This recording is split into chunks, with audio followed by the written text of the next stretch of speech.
Okay, so this is 2 weeks after an L4-5 lumbar decompression and stabilization.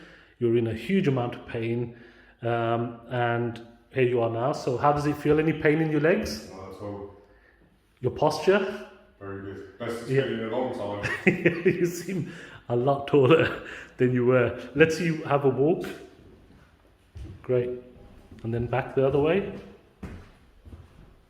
Superb. Very good. Only 2 weeks after. It's only going to get better. Yeah. Everything will stabilize. It'll continue to improve. And how about bending to a side? Can I just see you on the other side? Yeah. Remember, it's only 2 weeks, yeah? And a little bit forward. Not too much. Good. Excellent.